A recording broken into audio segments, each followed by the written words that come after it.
All right, welcome. Today, we are diving deep into SpaceX's incredibly ambitious plan to make humanity a multiplanetary species. We're going to break down Elon Musk's latest Starship update and really get into how they plan to build an actual city on Mars. So, let's start with the big picture here, because this isn't just about planting a flag. For Elon Musk, the stakes are, well, they're nothing less than the long-term survival of human consciousness. It's all about creating a backup for humanity, just in case. Okay, so we're going to break this down into 4 key parts. First up, the why, the core reason for even going. Then we'll look at the revolutionary tech that makes it all possible. After that, we'll tackle the insane scale of production they need.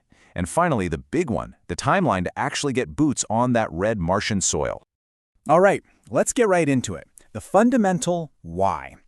Why pour all this energy, all these resources, into a whole other planet?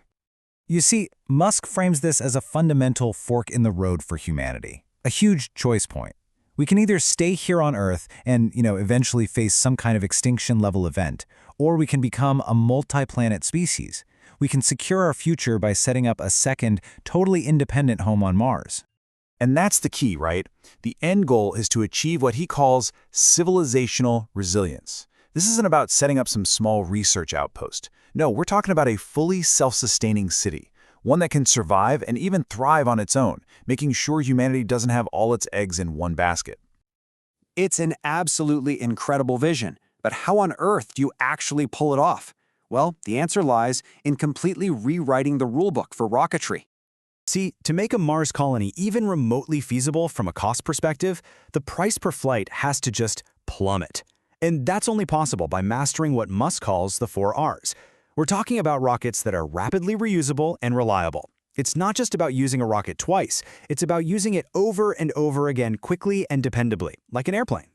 And this next part just brilliantly shows you the kind of radical thinking we're dealing with. Instead of landing on legs like they've done before, the giant booster is literally caught out of the air by the launch tower itself. This crazy idea allows them, at least in theory, to refuel it and get it ready to fly again in under an hour. It's way more like an airline operation than your typical space mission.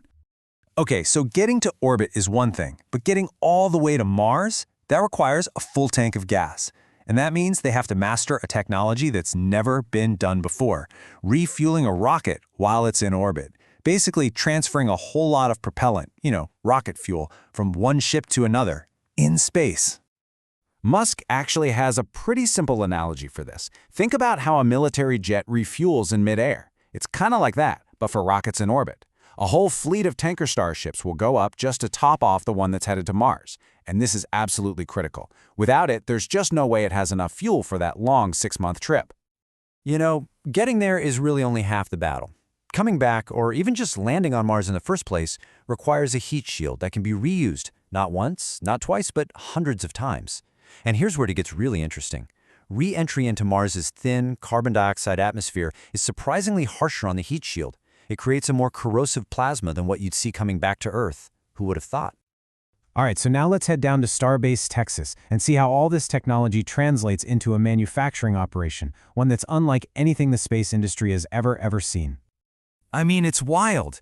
In just a handful of years, SpaceX has taken what was basically an empty sandbar and turned it into this bustling rocket factory and spaceport.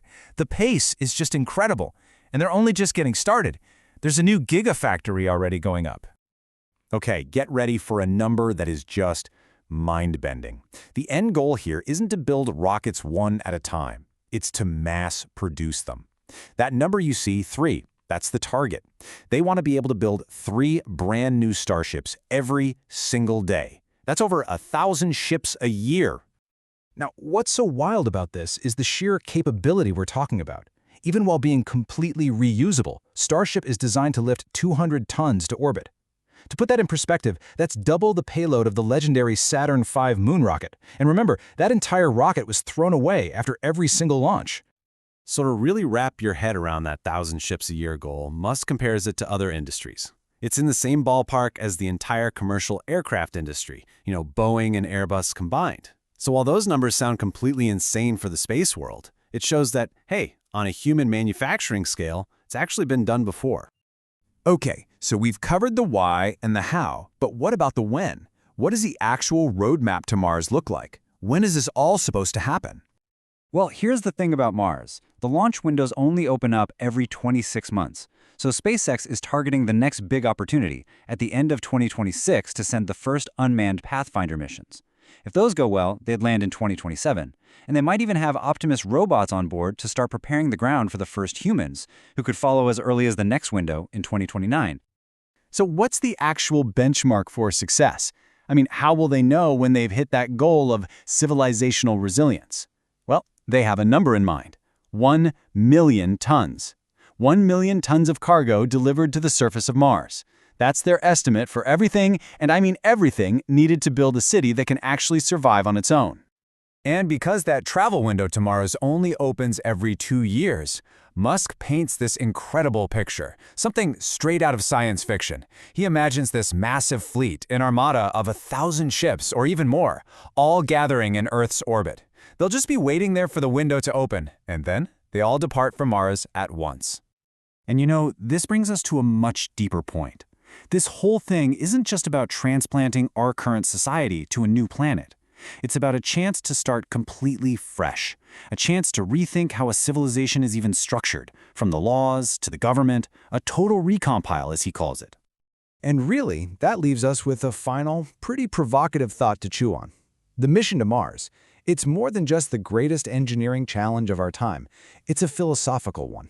And it forces all of us to ask that huge question. If we had a totally blank slate on a new world, what kind of society would we actually choose to build?